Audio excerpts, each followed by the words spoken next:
It was the day of my uncle's funeral.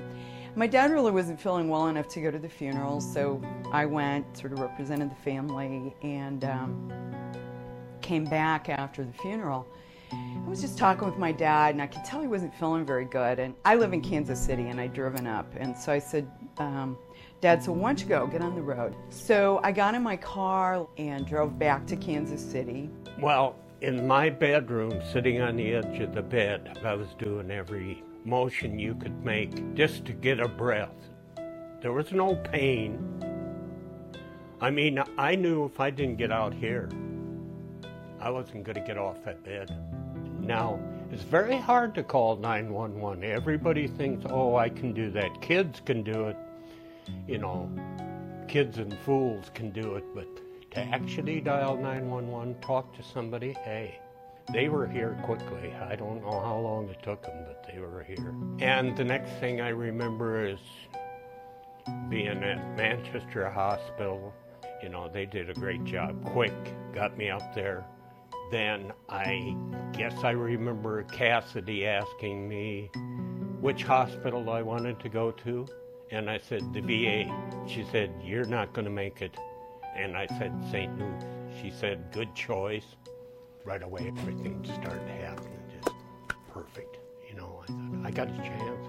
I dropped my bags and I picked up the phone. And there was a message to call the Manchester Police Department, and that my dad had called 911 because he was short of breath.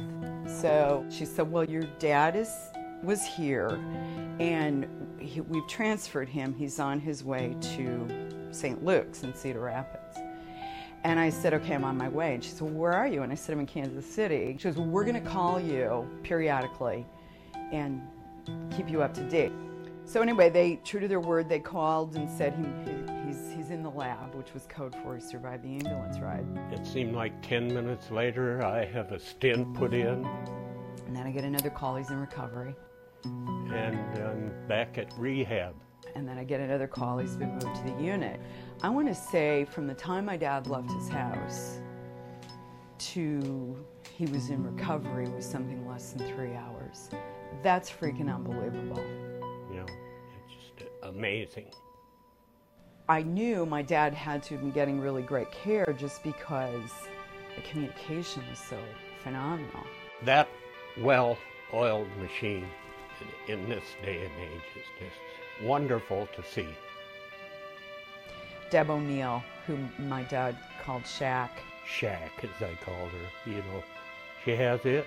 She kind of knows patients before they know themselves. With meeting Bernard, immediately his character, his charisma, his making me feel at ease with and taking care of him was eminent right away. If you just show that you care, regardless of whether you're explaining the beta blocker that they need to have or getting the chocolate ice cream, they're gonna remember what you've done for them.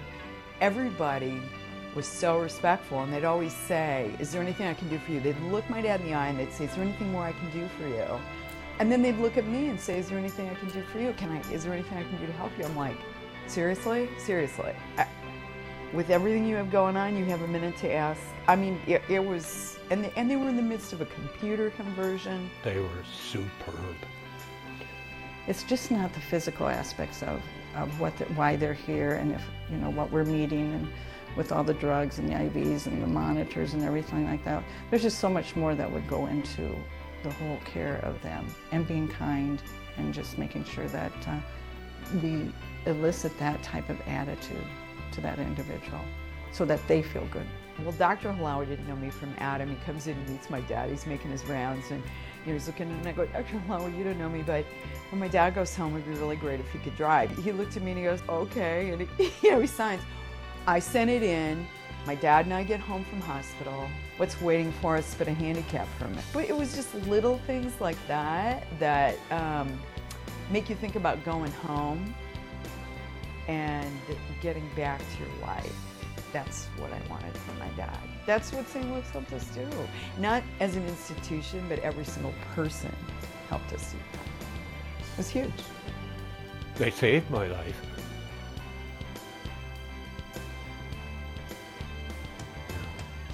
That's it. What can be greater than that?